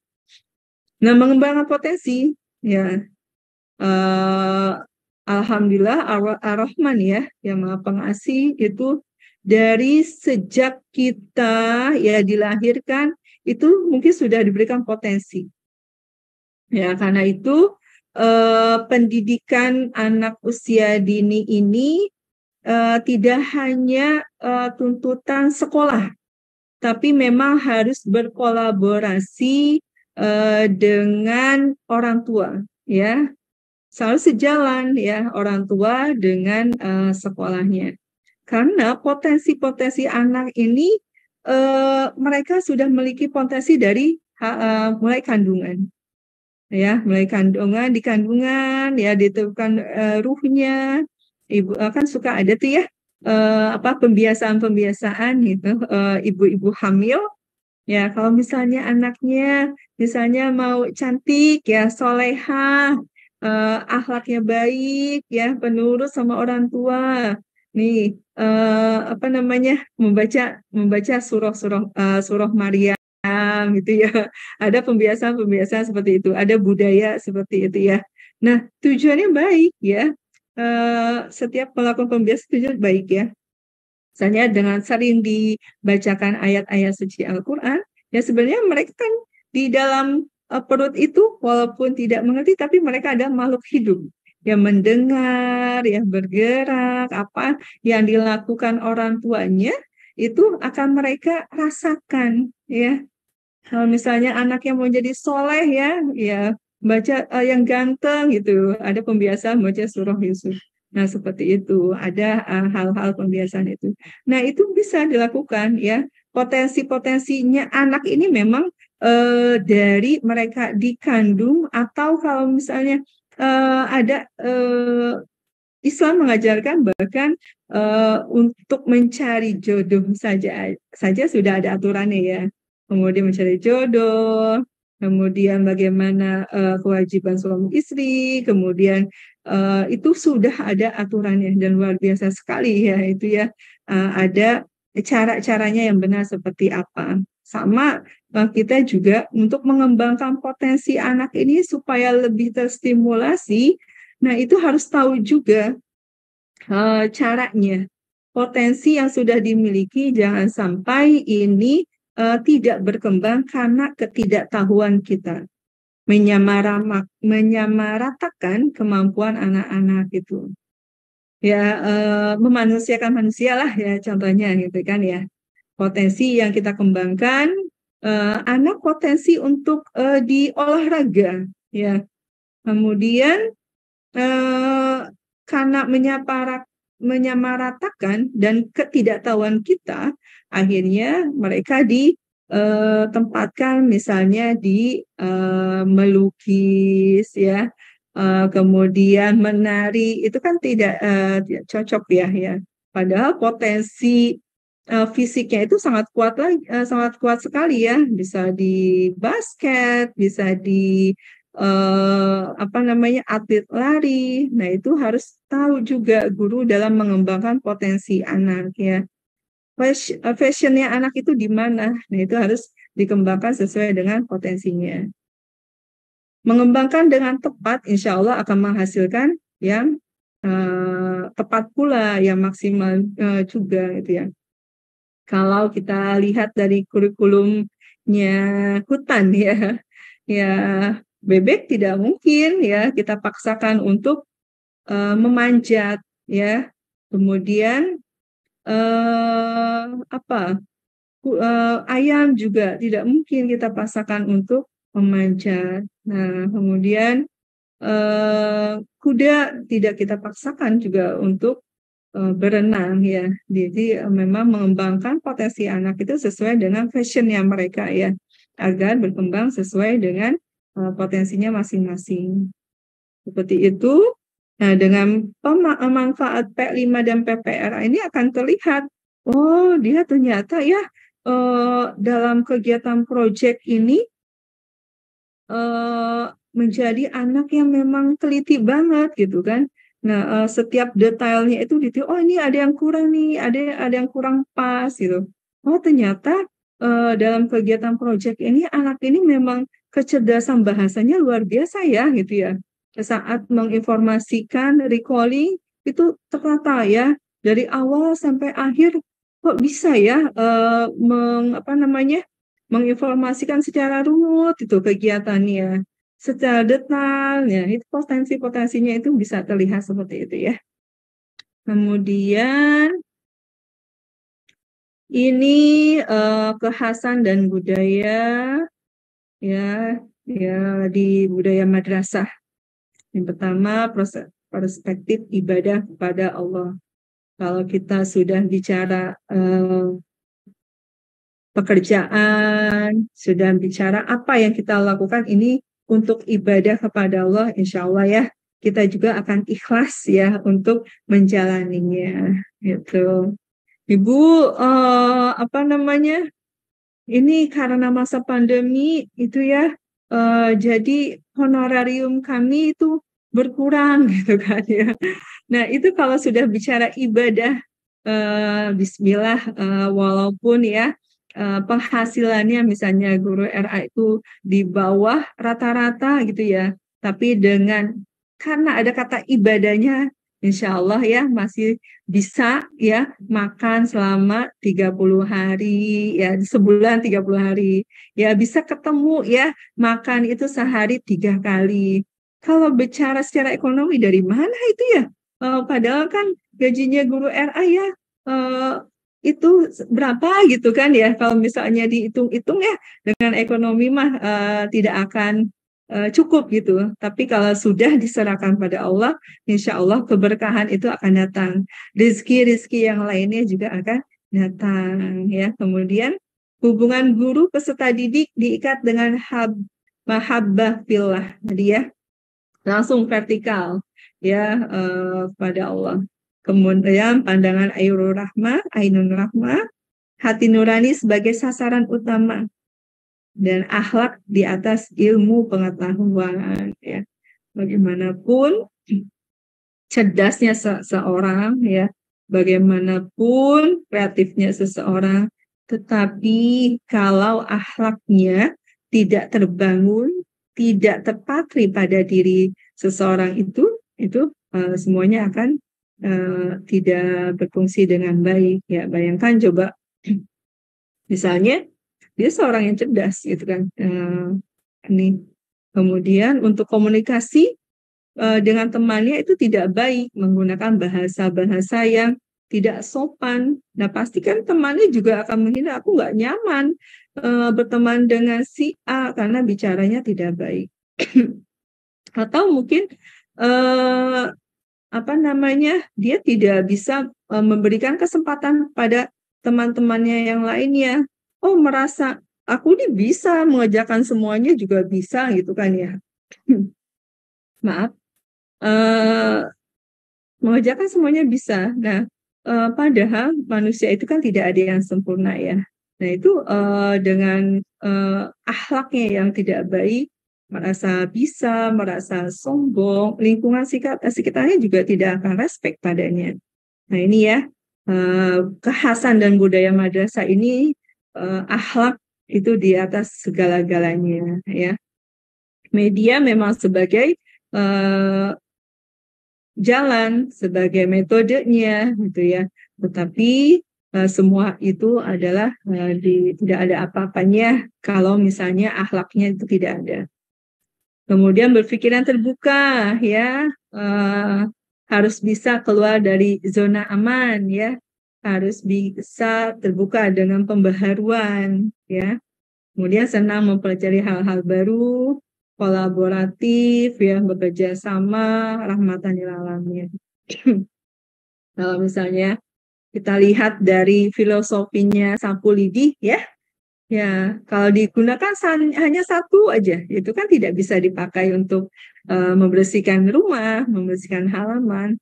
Tetapi kalau sudah bekerja sama ya, itu bisa membersihkan halaman, bisa mengangkat sampah ya. Seperti itu, sama halnya kita kehidupan itu tidak bisa berdiri sendiri. Kita pasti membutuhkan orang lain karena kita termasuk makhluk sosial. Bagaimana ini kita tumbuhkan pada anak-anak ini rasa empati, rasa bagaimana kita bisa berbahasa, berkomunikasi dengan teman yang lain, supaya teman yang lainnya juga nyaman, ya, mengenal perasaannya, menumbuhkan rasa empatinya, seperti itu, ya. Kemudian, nih, peran pendidik, peserta didik, dan satuan pendidikan dalam P5 PPRA. peserta didik ini sebagai subjek pembelajaran. Ya, mereka yang aktif, ya, mereka yang lebih banyak diberikan kesempatan untuk melakukan, ya, meneliti, menyimpulkan, ya, menganalisis. Nah, ini peserta didik. Ya, kemudian sebagai pendidik apa? Sebagai fasilitator, ya. Saat anak menemukan titik buntunya. Nah, ini respon peserta didik harus cepat, ya, tidak membiarkan, ya. Misalnya anak melakukan kesalahan. Nah, itu bisa dipancing, apa yang terjadi, gitu kan. Oh, aku ini, Bu. Oh, yuk kita cari sama-sama, yuk. Kira-kira kalau ini seperti ini, bisa tidak ya? Coba aku coba dulu, Bu, gitu ya. Oh, ternyata bisa. Jangan sampai pendidik ini, tadi kan Ibu Guru sudah bilang ya, jangan jangan banyak-banyak. Apa yang terjadi kan? Punya kamu jadi rusak. Gitu. Ya, pendidik sebagai fasilitator juga ini menyediakan berbagai sumber belajar, menyediakan media pembelajaran yang dibutuhkan dengan anak. Sumber belajar itu banyak, ya, dari apa saja gitu ya. Bisa dari buku cerita, bisa dari video, ya, kemudian bisa dari mana saja gitu ya. Kemudian satuan pendidikan sebagai pendukungnya, ya. Tadi kebutuhan pembelajaran nih, butuh misalnya membeli sesuatu untuk pengadaan sesuatu. Nah, ini satuan pendidikan, lembaga pendidikan itu untuk memfasilitasi ya pendukung-pendukung untuk pembelajaran proyeknya. Bagaimana proyek ini akan berjalan kalau tidak didukung dari pengadaan, misalnya sesuatu yang dibutuhkan oleh peserta didik, ya. Bagaimana proyek ini akan berjalan jika kesulitan-kesulitan itu tidak ada solusinya, ya. Kalau misalnya, Bu, jangankan untuk membuat proyek, ya, kami saja dalam kegiatan sehari-hari itu sulit, ya. Ya, sebenarnya untuk bahan ajar, sumber belajar itu bisa dikomunikasikan dengan orang tua, ya. Bahan ajar, ya, sumber belajar atau apapun yang bisa dilakukan untuk pembelajaran anak untuk membuat proyek tidak harus mahal, tidak harus berupa pentas, tidak harus berupa yang membutuhkan banyak biaya, banyak media, banyak pernak-pernik, tidak. Tapi tadi, apa sih, kita harus bisa mengangkat isu, ya, kebutuhan yang kita butuhkan di lembaga pendidikan itu, ya. Banyak sekali hal-hal yang bisa kita lakukan, ya. Dengan tadi misalnya sampah, kemudian dengan dengan alat yang ada di sekitar lingkungan, ya, dengan pantainya. Nah, itu bisa eksplor dengan sawahnya. Wah, tuh anak-anak senang banget, ya. Kalau di Jakarta kita mau eksplor sawah aja itu harus bayar. Tapi kalau teman-teman yang di daerah, wah, itu menjadi kebiasaan sehari-hari, ya. Nah, tapi bagaimana bermain di persawahan, bermain di pantai itu bisa bermakna bagi anak, ya. Misalnya di sawah, wah, coba lihat kenapa ya padi yang ini kok tumbuhnya subur, terus padi yang di sebelah sana teh kecil-kecil, ya, nggak berkembang dengan baik. Nah, ini bisa menjadi responnya anak. Nanti anak bisa ada keberanian wawancara deh sama petaninya. Bapak mau tanya ini kenapa bisa subur, yang ini tidak, gitu. Nah, itu bisa direspon. Atau mereka juga nanti dari sawah, ya, punya ladang misalnya kecil gitu ya. Kita coba yuk kalau misalnya dari penyemaian, kemudian ditandur, ya, nanti sampai ya, jadi padinya itu bisa project jadi padi itu sekitar 3 atau 4 bulan, ya, atau 6 bulan, ya. Nah, itu, ya, nanti dari sawah ini mereka punya adat dalam makan. Tujuannya dari sana.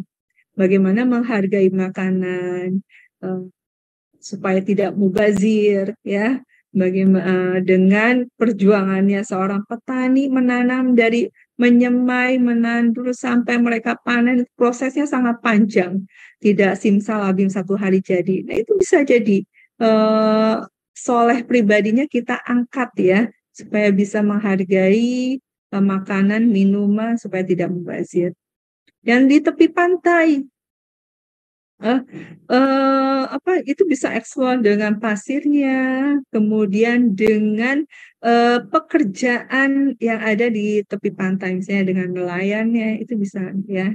Jadi sebenarnya proyek itu bisa dilakukan dengan biaya yang tidak terlalu mahal, tetapi bermakna bagi anak. Bisa tidak terlalu mahal, tetapi nanti bermanfaat ke depannya untuk anak. Dia akan mempersiapkan, oh Bu, ini ada kendala nih nelayannya. Oh, nanti kalau aku udah besar, bercita-cita nih mau buat perahu.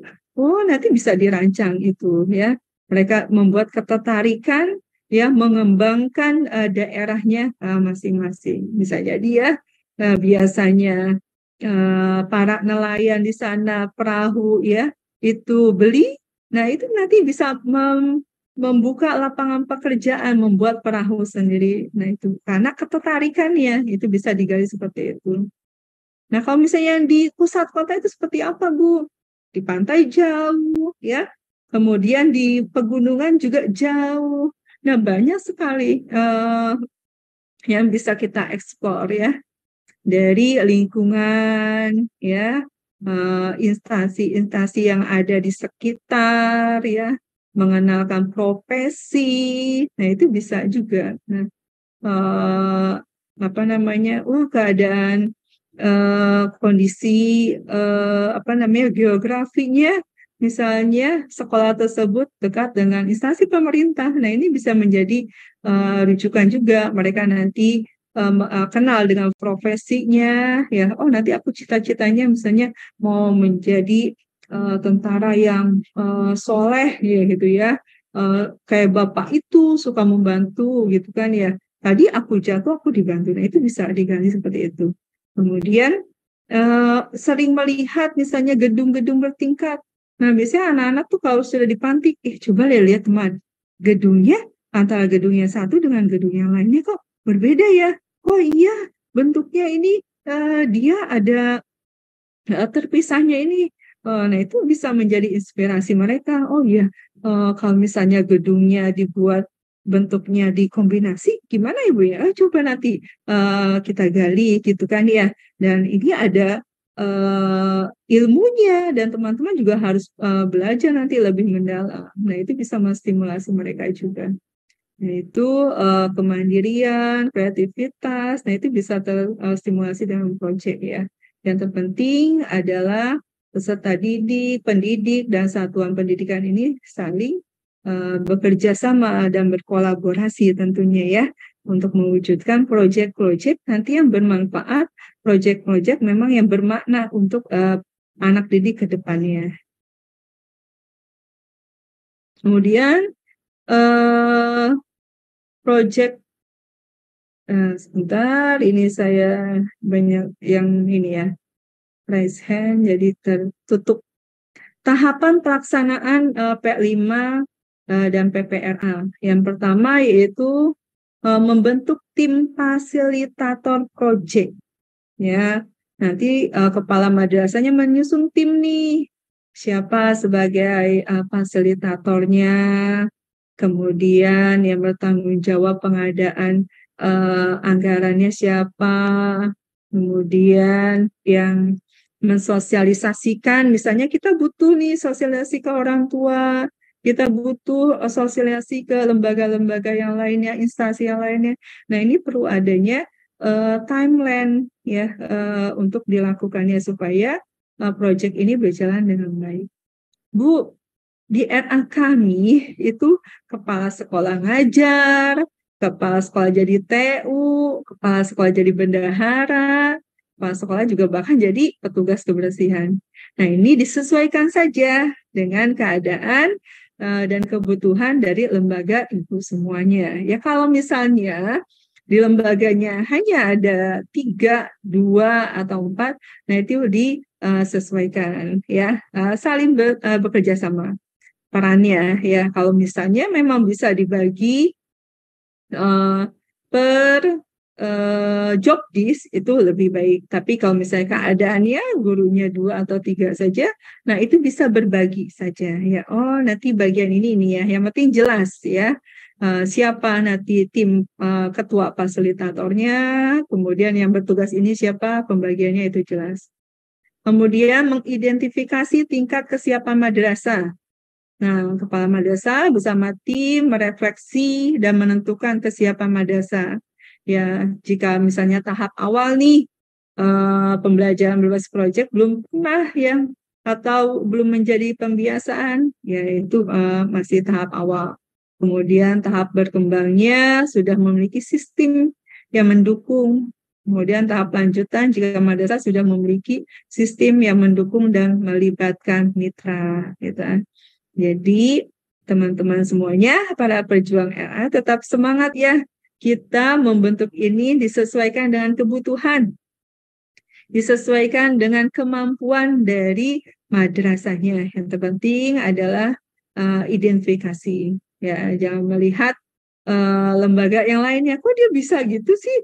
Yuk kita ini, tapi kemampuan madrasahnya belum bisa, itu tidak dipaksakan gitu. Kan biasa ya, rumput tetangga itu lebih hijau gitu kan ya. Mau kayak proyek yang itu, tapi kalau kesiapannya dari tenaganya, dari sumber anggarannya belum memadai, ya kita tidak paksakan ya, karena memang ada yang baru mulai, kemudian sudah terbiasa, bahkan ada madrasah yang memang sudah mempunyai mitra-mitra yang bisa mendukung proyek tersebut. Yang penting adalah kita mulai dulu ya, kita mulai dari hal-hal yang memang sederhana ya, hal-hal yang tidak merumitkan ya, hal-hal yang tidak banyak, hal-hal yang bisa dilakukan ya, bisa dilakukan ya, sampai semua stakeholder yang ada di Madas itu pusing gitu ya. Ini proyek ya, makan anggaran aja gitu ya, yang seharusnya buat gaji guru. Ya, tidak seperti itu ya. Jadi diselesaikan aja ya. Yang mudah ya. Yang terpenting adalah proyek ini bermakna untuk anak-anak ya.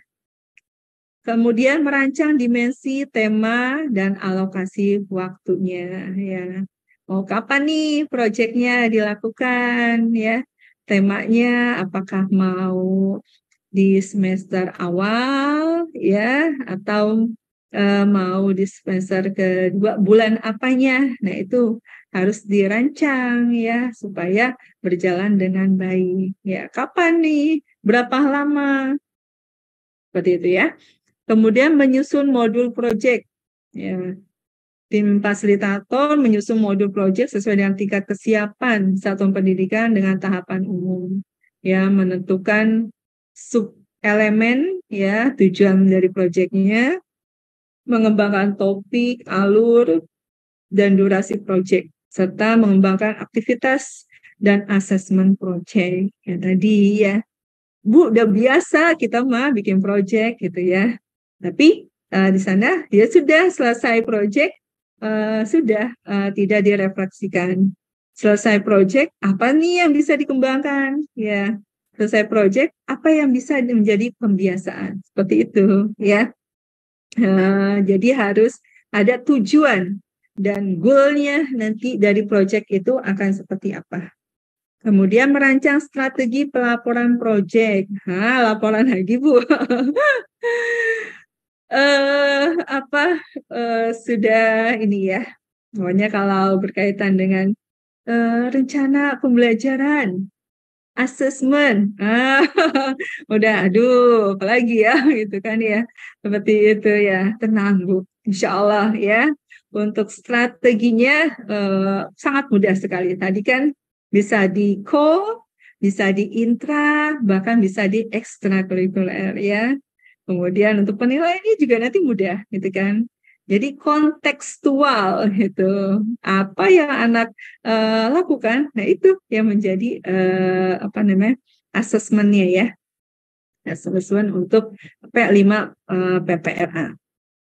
Selanjutnya, sebentar, mana kursornya ya? Ya, ini tema P5 dan PPRA yang ada di RA. Ya, ada berapa sih temanya gitu ya. Nah, mungkin saya yakin ya teman-teman juga gear of belajarnya tinggi nih ya sebelum adanya BIMTEK dan sosialisasi. Mau tahu juga nih searching-searching di mana temanya apa sih gitu ya. Kemudian apa sih yang dimaksud dengan P5 dan PPRA. Nah, ini ada 4 tema ya di P5 dan PPRA, di antaranya yaitu Aku Sayang Bumi. Ya, subtemanya lingkunganku bersih, ya. Contohnya misalnya proyek membuat tempat sampah. Atau nanti bisa dikembangkan lagi ya. Aku Sayang Buminya misalnya, wah di tempat kami itu suka terjadi ini kebakaran ya. Nah, itu bisa menjadi supaya gimana nih kebakaran ini tidak banyak memakan korban, tidak banyak rumah yang terbakar. Nah, tidak banyak misalnya pohon-pohon yang terbakar. Nah, itu bisa menjadi proyek ya, bisa menjadi tema juga temanya untuk dikembangkan ya, mengedukasi anak-anak ya. Kalau misalnya menggunakan listrik ya, supaya aman bagaimana meninggalkan rumah. Nah, kalau yang berada di Kalimantan misalnya ya, atau di sebentar di yang banyak pohon ya, itu bagaimana supaya hutannya itu tetap aman ya, tetap subur, tidak kalau musim panas itu tidak terjadi kebakaran. Nah, itu bisa diangkat menjadi tema-tema ya, sub-sub tema ya. Ini Aku Sayang Bumi. Kemudian tema Aku Cinta Indonesia ya. Ini subtemanya contohnya Kotaku Tercinta ya. Bisa dilakukan dengan festival budaya ya, mengenalkan pakaian, mengenalkan makanan, minuman, permainan tradisional. Nah, ini kan ya sangat dekat-dekat sekali ya. Ya. Pokoknya kalau sudah mengenalkan budaya tuh wah luar biasa itu ya. Anak-anak tuh suka banget ya. Karena itu dekat dengan dirinya gitu ya. Apalagi permainan ya, dan memang menjadi kebutuhan utama anak bermain ya, menyalurkan gross motornya. Kemudian perayaan Hari Kemerdekaan ya, entah pawai, membuat ornamen. Kemudian apalagi nih yang bisa dilakukan, misalnya sportivitas di Hari Kemerdekaan ya, bikin lomba. Nanti misalnya ada yang bertugas membuat reward nanti bagi anak itu banyak ya, banyak yang bisa kembangkan di sini ya, di subtemanya disesuaikan dengan nanti wilayah teman-teman masing-masing ya. Kemudian kita semua bersaudara. Ya, silaturahmi itu indah ya. Proyeknya misalnya Lebaran membuat peta mudik, menyusun anggota keluarga yang akan berkunjung atau Lebaran itu banyak ya, bisa dieksplor ya. Aku sayang saudaraku ya, subtemanya. Proyeknya berkunjung ke saudara, ya, menyiapkan lukisan, atau aku sayang saudaraku, saudaranya sedang sakit, ya, dirawat di rumah sakit. Nah, ini bisa nanti aturan-aturan di rumah sakit, bagaimana bisa dikenalkan, ya. Kemudian apa nih yang harus kita lakukan ya untuk menjenguk orang sakit. Oke, yang keempat yaitu imajinasi dan kreativitasku, yang bisa dikembangkan budaya, ya, Muharram ya, atau apa namanya pekan yang lain ya, budaya Muharram ya, keagamaan atau nasionalisme juga bisa ya. Festival seni Islami ya. Biasanya kan setiap daerah tuh ada tariannya, kemudian ada alat musiknya. Oke, apa kabar pejuang-pejuang RA masih berada di tempat? Wah, saya lihat nih ada yang sambil ini mengunyah-ngunyah. Luar biasa, tapi tetap semangat ya. Insya Allah tidak di Nina bobokan ya. Lanjut, ini masih ada beberapa slide ya. Nah, ini dimensi. Pemetaan dimensi, kemudian nilai, tema, dan subtema, serta alokasi waktunya. Misalnya, tadi ada yang masih ingat, dimensi P5 ada berapa? Coba angkat tangannya. Dimensi P5. Ayo, kalau di PPR, di P5 dan PPRA itu ada dimensi dan ada nilai. Nah, dimensi P5 ada berapa? Oh, 1, 2, 3, 4, 5, 6, 10. Ada berapa? Coba kayak gerakan tangannya aja. Jarinya. Coba, ada berapa dimensi P5? Ayo, ada 5. Mana yang 5? Coba. Ada berapa, yo?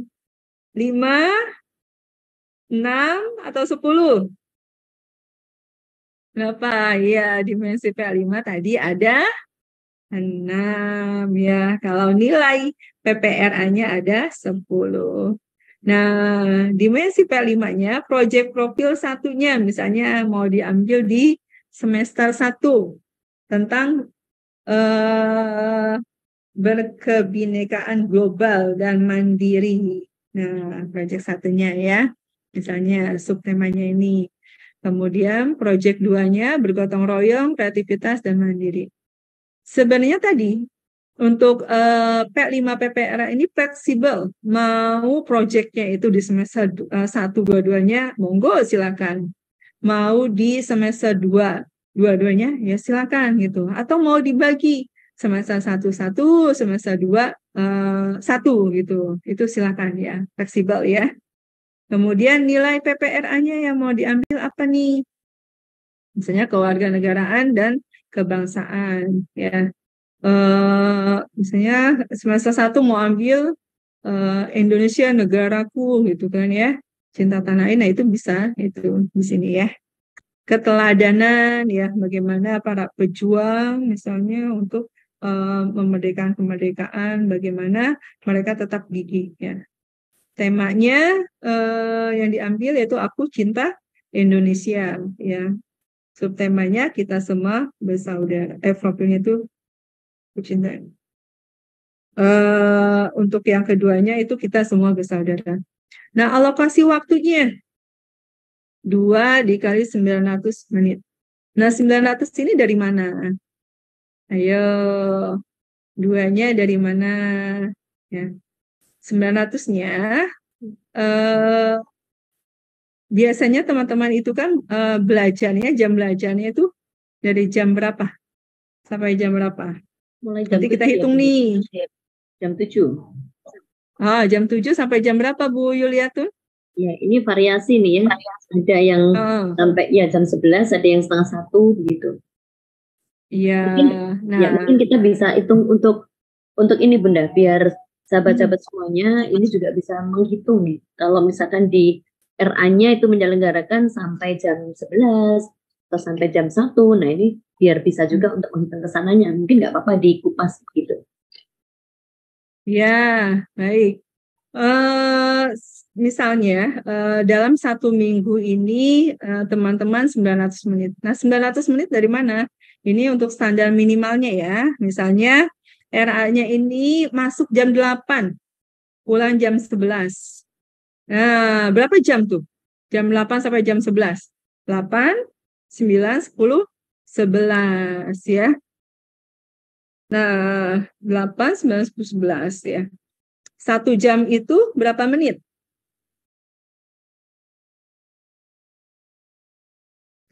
1 jam berapa menit?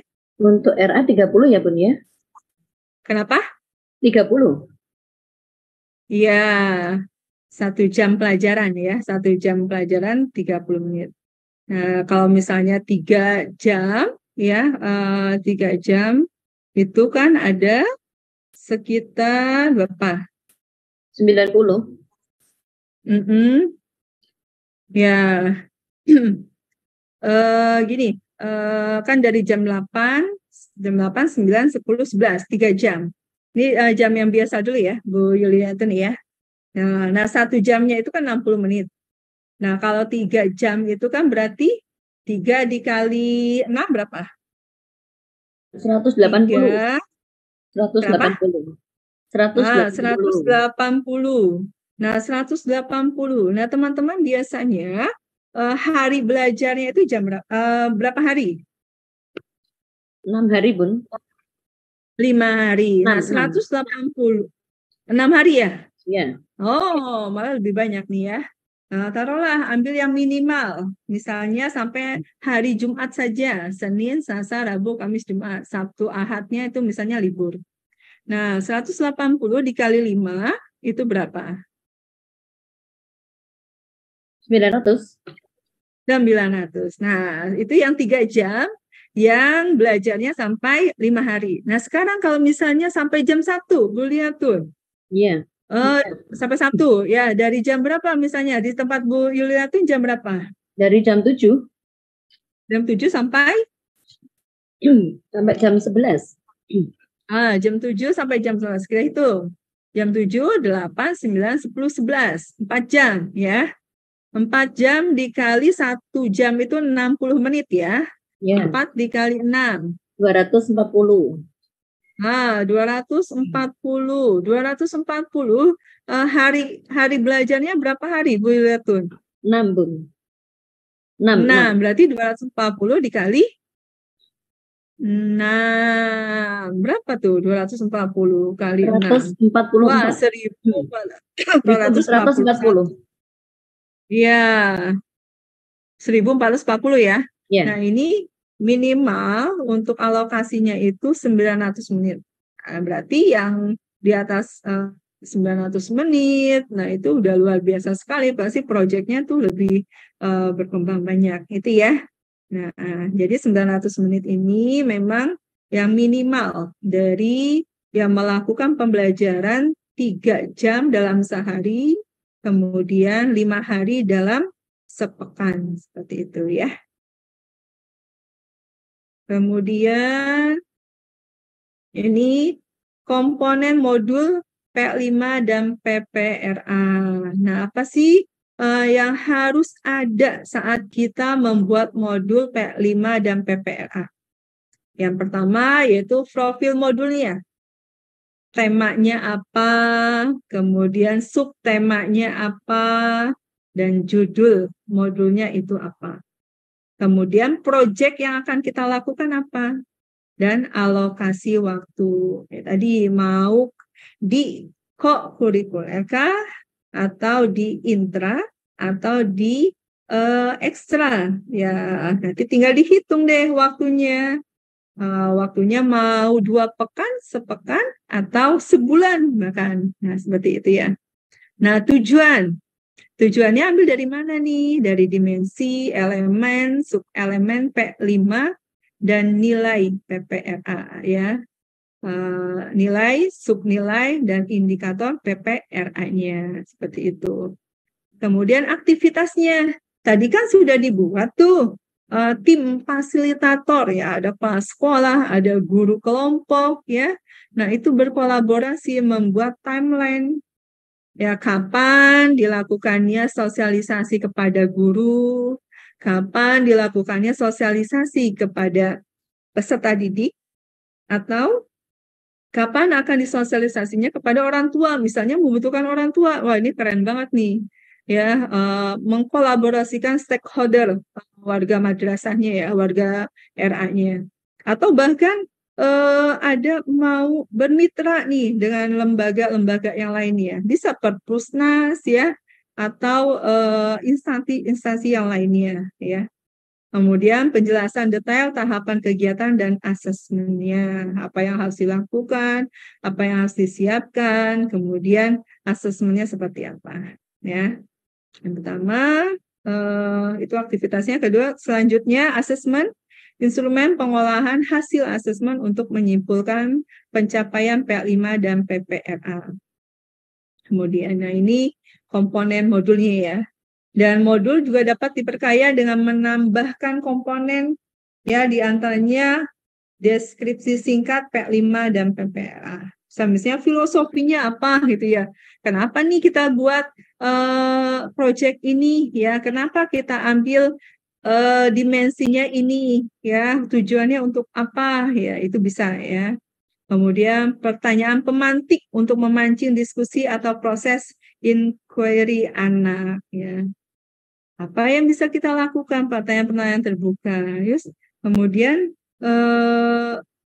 apa yang kalian dapatkan ya. Kemudian supaya menjadi seperti ini, apa yang harus kita lakukan? Nah, itu pertanyaan-pertanyaan terbuka ya, supaya anak nanti bisa menjawabnya sesuai dengan perkembangan dia, sesuai dengan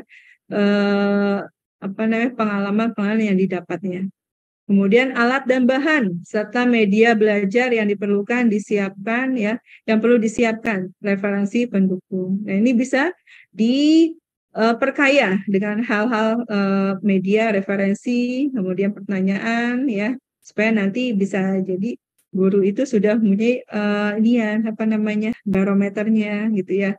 Sebenarnya bisa dikembangkan lagi nanti oleh guru, tapi bisa seperti ini. Ini ya untuk komponen modul. Ya, bisa berkembang juga sesuai dengan nanti kebutuhan dari lembaga Bapak dan Ibu semuanya ya. Alokasi waktunya tadi ya, mau sebulan, mau seminggu, mau 2 minggu, seperti itu bisa dilakukan. Selanjutnya tahapan persiapannya tadi ya, membentuk fasilitator, ini sudah ya? Sepertinya sudah. Perencanaan pelaksanaan P5. Nah, setelah fasilitator itu dibentuk ya, dirancang, dibuat timeline-nya ya. Yang pertama, kemudian untuk menuju ke tema, subtemanya itu dipahami dulu. Sesuai dengan kontekskah temanya, kemudian kebermaknaan bagi anak kita seperti apa. Ya, kemudian proyek yang akan dirancangnya bagaimana, alat dan bahannya apakah tersedia, kemudian berdiskusi juga dengan yayasan ya, pemangku kebijakan di sekolah Bapak Ibu gitu, supaya proyek ini bisa berjalan dengan ya. Itu kemudian mengidentifikasi ketersediaan sumber daya tenaga ahli yang mungkin dibutuhkan, tempat-tempat yang bisa dikunjungi. Tadi ya, membuat timeline ya. Misalnya tanggal sekian, kita harus berkoordinasi nih dengan Perpustakaan Nasional, karena kita nanti akan berkunjung ke sana ya, sebagai penguatan konteks dari anak ya. Nah, tapi bisa juga menggunakan buku atau videonya ya.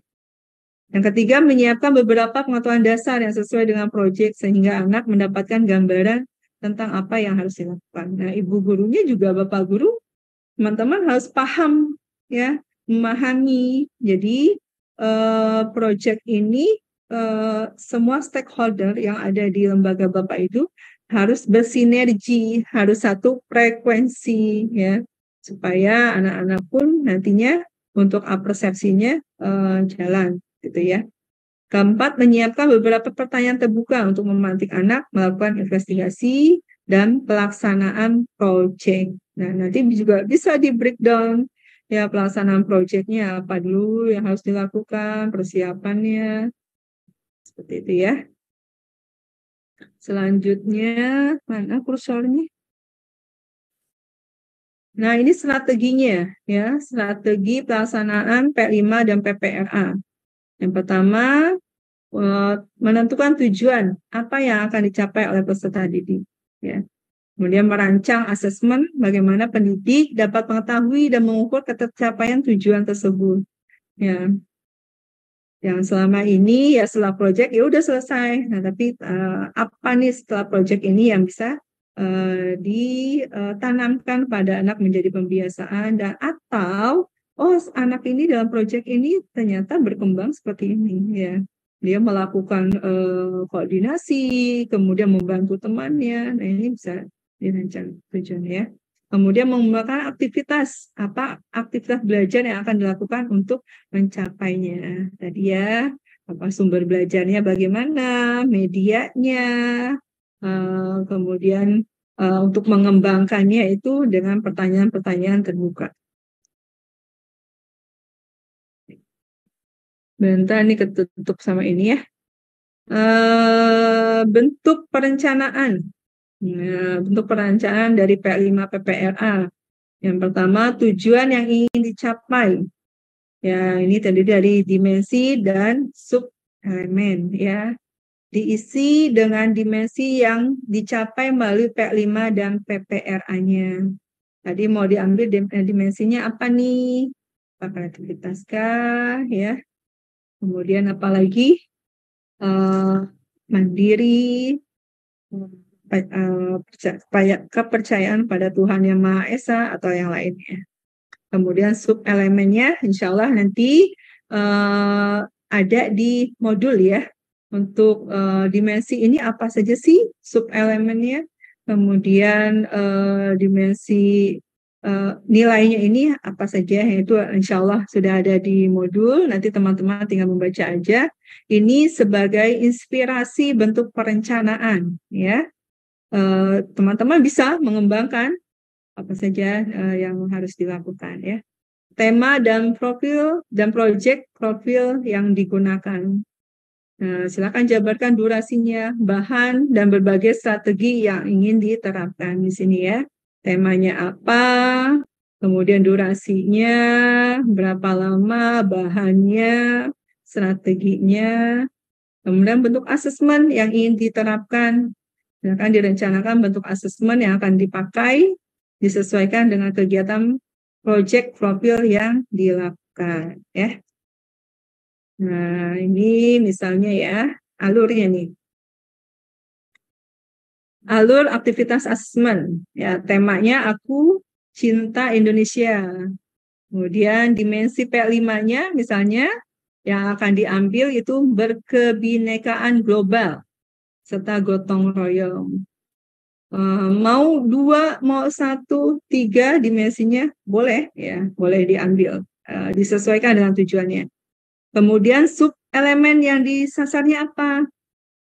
Misalnya berkebinekaan global itu mengenalkan budaya, ya budaya yang ada di tempat Bapak dan Ibu. Ya, pertama anak-anak itu bisa mendalami budaya dan identitas budayanya, menumbuhkan rasa menghormati terhadap keanekaragaman budaya, mempertimbangkan dan menumbuhkan berbagai perspektif tanggap terhadap lingkungan sosial.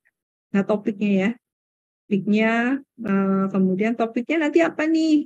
Dari budaya ini kita mau pawai kemerdekaan ya, dilakukan selama 2 pekan ini ya, kegiatan tema Aku Cinta Indonesia ya.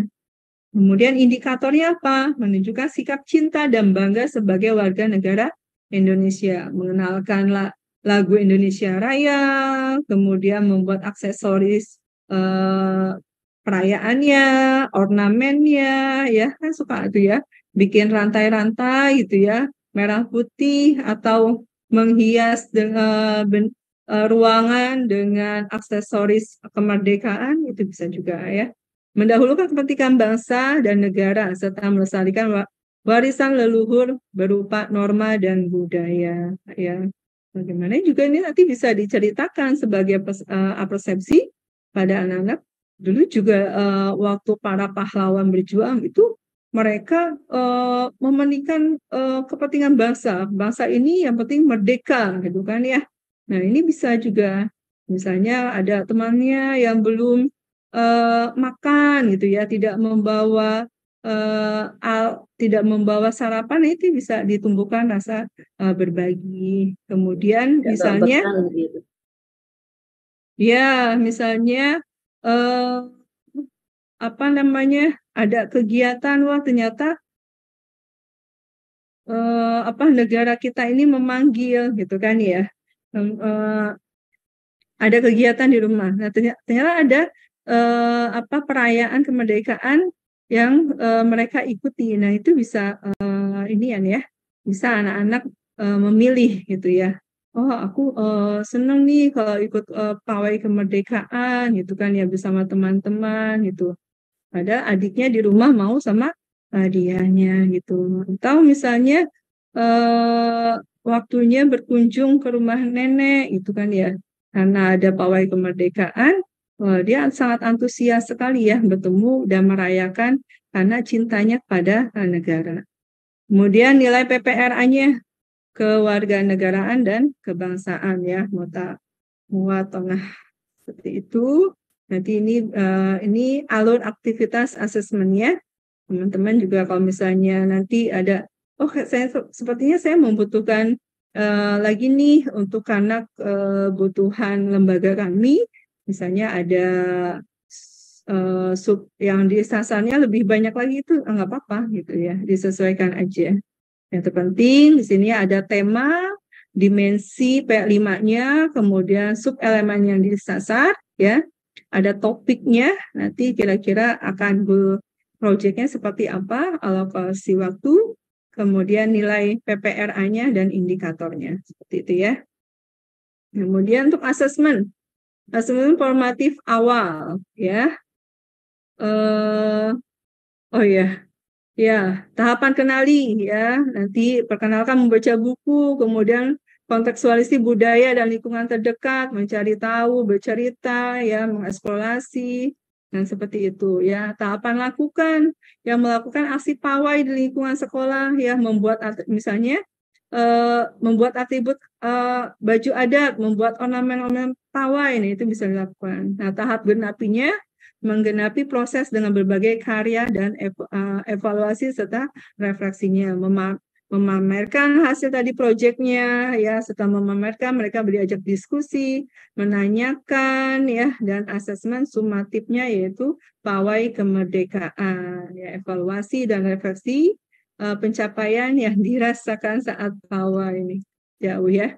Pengolahan asesmen dan melaporkan, mengoreksi dan mengolah hasil asesmen ya. Di sini ada profilnya, ada tema, minggu ya, minggu keberapa akan dilakukan, tujuannya apa, P5 yang diambil tadi apa ya, mendalami budaya identitas, ini tinggal dituangkan aja sama ya.